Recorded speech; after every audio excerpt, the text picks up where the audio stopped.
नमस्कार, जोहार, मैं संजय और आप देख रहे हैं न्यूज झारखंड। चलिए जानते हैं सुबह से लेकर शाम तक की तमाम बड़ी खबरों को। मेडिकल इमरजेंसी के लिए चिकित्सा टीम की तैनाती। पंडाल घूमते वक्त सेहत से जुड़ी समस्या हो तो 9939040777 पर कॉल करे श्रद्धालु। दुर्गा पूजा पंडाल घूमने के दौरान किसी श्रद्धालु की तबियत खराब होती है या कोई मेडिकल इमरजेंसी होती है तो स्वास्थ्य विभाग की ओर से मेडिकल टीमें तैनात की गई है। सिविल सर्जन ने पूजा पंडालों के लिए इलाकेवार मेडिकल टीमों की तैनाती की गई है। उन्होंने निर्देश दिया है कि संबंधित स्थान में प्रतिनियुक्त प्रभारी चिकित्सा पदाधिकारी कहीं से भी सूचना मिलने पर डॉक्टर, कर्मी और चालक को एम्बुलेंस के साथ भेजेंगे। उपचार सामग्री व दवाएं समय से उपलब्ध कराएंगे। सिविल सर्जन ने फिरालाल चौक सदर थाना क्षेत्र समेत कंट्रोल रूम में चिकित्सा पदाधिकारी के साथ 3 शिफ्टों में मेडिकल टीम की तैनाती की है। टीम ए सुबह 6 से दोपहर 2 बजे तक, टीम बी दोपहर 2 से 9 बजे रात तक, टीम सी रात 9 से सुबह 6 बजे तक मुस्तैद रहेगी। गिरिडीह में दुर्गा पूजा की धूम। बैलगाड़ी पर सवार मां दुर्गा की प्रतिमा बना आकर्षण का केंद्र। गिरिडीह में बगोदर दुर्गा मंदिर पूजा पंडाल इस बार अपनी थीम से आकर्षण का केंद्र बना हुआ है। यहां का पंडाल और मां दुर्गा की प्रतिमा अपने आप में अनोखा और खास है। अनोखा होने का मुख्य 2 बड़ा कारण है, जिसमें एक बैलगाड़ी पर विराजमान शक्ति की देवी मां दुर्गा की मूर्ति और दूसरा राजस्थान के पुराने किले की तर्ज पर बने भव्य 60 फीट ऊंचा पंडाल है। ये दोनों सजावट बगोदर के लिए अनोखा है। कोरोना काल के बाद गिरिडीह में दुर्गा पूजा भव्य रूप से किया जा रहा है। पूजा समितियों ने अलग अलग थीम पर अपने पूजा पंडाल को सजाया है। बगोदर दुर्गा मंदिर पूजा पंडाल ने भी इस बार कुछ अलग किया है। उन्होंने अपने पंडाल को राजस्थानी लुक दिया है। वहां के पुराने किले का प्रारूप देते हुए करीब 60 फीट ऊंचा पंडाल बनाया है। इसके अलावा पंडाल के अंदर मां दुर्गा की प्रतिमा को स्थापित करने के लिए गांव की परंपरा को, संस्कृति को दर्शाया है, जिसमें मां दुर्गा बैलगाड़ी पर विराजमान नजर आ रही है। ये दोनों सजावट बगोदर के लिए अनोखा ही है, जो लोगों के लिए आकर्षण का केंद्र बना हुआ है।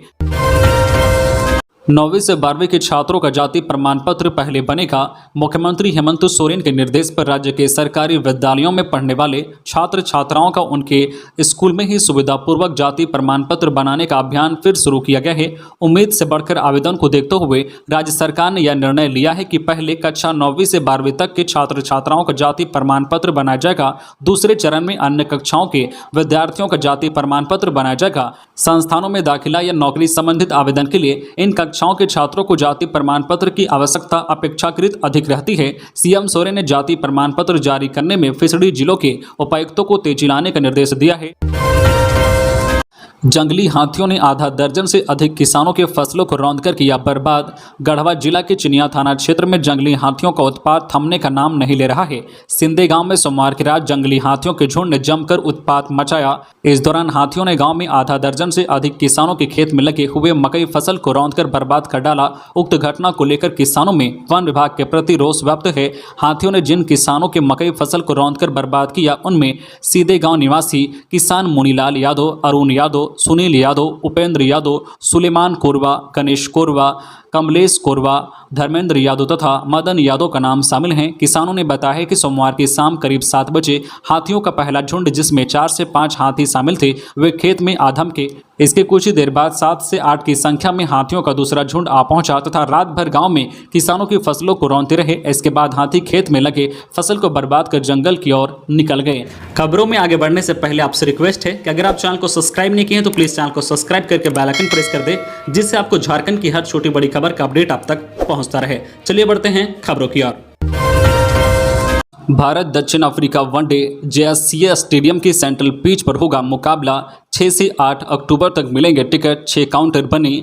जेएससीए स्टेडियम में 9 अक्टूबर को भारत साउथ अफ्रीका का वनडे मैच होना है। जेएससीए प्रबंधन ने जोर शोर से तैयारी शुरू कर दी है। सभी प्रवेश द्वारों पर बांस की बैरिकेडिंग का काम शुरू कर दिया गया है। स्टेडियम के अंदर पिच बनाने से लेकर दर्शकों दीर्घा की साफ सफाई जारी है। इधर मैच को लेकर पिच की जांच करने सोमवार को बीसीसीआई के क्यूरेटर आशीष भौमिक जेएससीए स्टेडियम पहुंचे। वे स्टेडियम की तीनों पिच की जांच करेंगे। ये पिच 3, 4 और 5 है। संभावना है कि भारत व दक्षिण अफ्रीका की टीमें सेंट्रल पिच यानी पिच नंबर 5 में भिड़ेंगी। मौसम विभाग का पूरा अनुमान है कि 9 अक्टूबर को मैच के दौरान राज्य के कुछ इलाकों में बारिश की संभावना है। बहरहाल मैच को लेकर जेएससीए अपनी ओर से सारी तैयारियां कर रहा है। 6 अक्टूबर से 8 अक्टूबर तक स्टेडियम के वेस्ट गेट के आगे टिकट की बिक्री शुरू हो जाएगी। टिकट बिक्री के लिए इस बार 6 काउंटर तैयार किए गए हैं। इनमें 2 काउंटर काउंटर महिलाओं के लिए रहेंगे। इसमें सभी कैटेगरी के टिकट उपलब्ध रहेंगे। वहीं शेष 4 काउंटर में अलग अलग श्रेणी के टिकट की उपलब्धता रहेगी। जिन्हें जिस श्रेणी या प्राइस रेंज का टिकट लेना है वे उसी लाइन में लगकर टिकट ले सकेंगे। रांची शहर में चोर गिरोह सक्रिय, श्रद्धालुओं की 5 बाइक चोरी। बाइक से दुर्गा पूजा घूमने निकले हैं तो रहें सावधान। दुर्गा पूजा में बाइक से घूमने के लिए शहर में निकलने वाले श्रद्धालु सावधान रहें। पूजा में भीड़ को देखते हुए बाइक चोर गिरोह भी सक्रिय हो गया है। अपराधी शहर में पंडाल घूमने के लिए सड़क किनारे बाइक खड़ी कर जाने वाले श्रद्धालुओं का रैकी करने के बाद चोरी की घटना को अंजाम दे रहे हैं। 4 दिन में अलग अलग थाना क्षेत्र से 8 से ज्यादा बाइक की चोरी हुई है। कोतवाली थाना क्षेत्र से ही 3 बाइक की चोरी हुई है, जिसके बाद पीड़ित ने थाने में प्राथमिकी दर्ज कराई है। कोतवाली थाना क्षेत्र के अलावा बरियातू, लोअर बाजार, धुरवा और जगन्नाथपुर थाना क्षेत्र में भी विभिन्न जगहों पर बाइक चोर सक्रिय है। रांची पुलिस ने भी शहर के लोगों से अपील की है कि श्रद्धालु बाइक में डबल लॉक लगाएं और नजर भी रखें। झारखंड के युवक की पीट कर हत्या, बकरी चोरी के शक में भीड़ का हमला। छत्तीसगढ़ के जसपुर जिले के ग्रामीणों की भीड़ ने बकरी चोरी के शक में एक युवक की पीट कर बेरहमी से हत्या कर दी। झारखंड राज्य के गुमला जिले में कत्ल की यह वारदात हुई। सोमवार देर शाम चोरी के शक में जसपुर के नीम गांव से युवक को दौड़ाते हुए सैकड़ों लोग की भीड़ गुमला के जारी थाना क्षेत्र में घुस गई। बाइक से बकरी लेकर जा रहे 2 युवक को भीड़ ने पकड़ लिया। इनमें से एक युवक किसी तरह बाइक से फरार हो गया, लेकिन दूसरे को गाँव वालों ने मार डाला। वारदात झारखंड के जारी थाना क्षेत्र के तिगरा गांव में हुई है। मरने वाला युवक का नाम एजाज अंसारी है। फिलहाल जारी थाना पुलिस ने केस दर्ज कर लिया है। छत्तीसगढ़ के नीम गांव में भी पुलिस गश्त कर रही है। विजयदशमी पर बुराई पर अच्छाई की जीत। कल धनबाद में 8 जगह रावण दहन। 25 से 65 फीट के पुतले बने। सबसे ऊंचा सिंदरी के सहरपुरा में बुराई पर अच्छाई की जीत के प्रतीक रावण दहन का 2 साल बाद धूमधाम से आयोजन किया जाएगा। कोरोना काल के 2 वर्षों में रावण दहन नहीं हुआ था। इस बार विजयदशमी पर धनबाद में 8 जगहों पर रावण के पुतले का दहन किया जाएगा। सबसे ऊंचा रावण दहन सिंदरी के सहरपुरा शिव मंदिर प्रांगण में किया जाएगा। यहाँ साल 1967 से इस कार्यक्रम का आयोजन किया जा रहा है। इस बार रावण 65 फीट ऊंचा है। यह साल 2019 से 5 फीट अधिक ऊंचा है। सिंदरी के कांटरा बाजार, पाथरडी के मोहन बाजार, कतरास के मलकेरा, बलियापुर, भूली, बरवा अड्डा और धनबाद क्लब में भी रावण दहन होगा। भूली में रावण 25 फीट का है।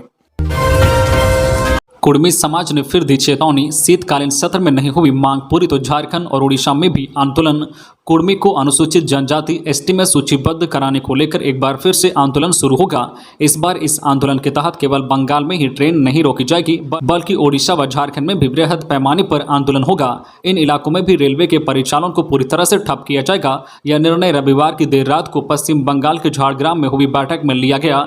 बैठक में पश्चिम बंगाल कुर्मी समाज के अध्यक्ष राकेश महतो ने कहा कि रेल रोको आंदोलन को खत्म कराने के लिए पश्चिम बंगाल सरकार ने हमसे वादा किया था कि सरकार हमारी मांगों को पूरा करेगी, इसलिए आंदोलन को खत्म किया गया है। अब त्यौहार का समय चल रहा है, इसलिए सरकार को 2 माह का समय दिया गया है। अगर नवंबर तक सरकार कोई ठोस कदम नहीं उठाती है तो आंदोलन एक बार फिर से बृहद रूप से किया जाएगा।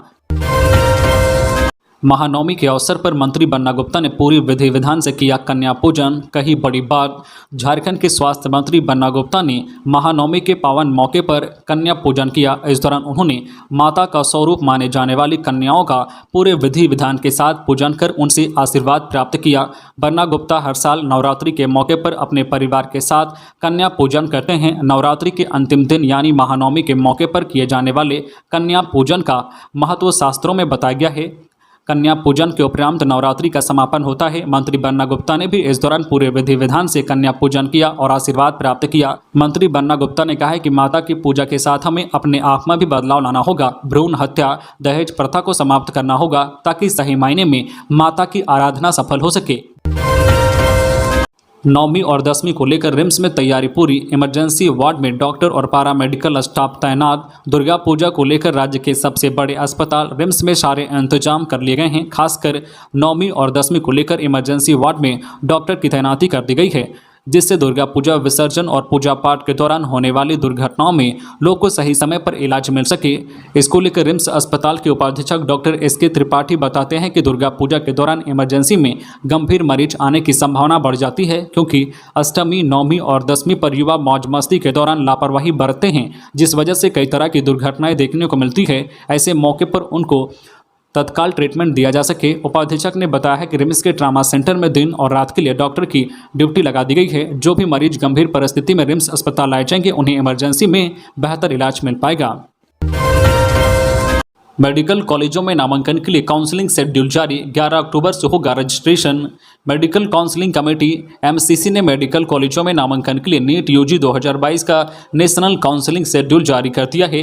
पहले राउंड के काउंसलिंग के लिए रजिस्ट्रेशन 11 से 17 अक्टूबर तक होगा। चॉइस फिलिंग व सीट लॉकिंग के लिए 14 से 18 अक्टूबर तक की तिथि निर्धारित की गई है। वही सीट अलॉटमेंट 19 और 20 अक्टूबर को होगा। नीट यूजी के पहले राउंड का सीट अलॉटमेंट रिजल्ट 21 अक्टूबर को जारी होगा। नामांकन 22 से 28 अक्टूबर तक होगा। तो ये थी आज की झारखंड की टॉप बड़ी खबरें। इसी तरह झारखंड की हर छोटी बड़ी खबर देखने के लिए आप हमारे चैनल न्यूज झारखंड चैनल को सब्सक्राइब करके बेल आइकन प्रेस कर दीजिए, जिससे आपको झारखंड की हर छोटी बड़ी खबर का अपडेट आप तक पहुंचता रहे। तो आज के लिए बस इतना ही, हमें दीजिए इजाजत, फिर मिलते हैं नेक्स्ट न्यूज में।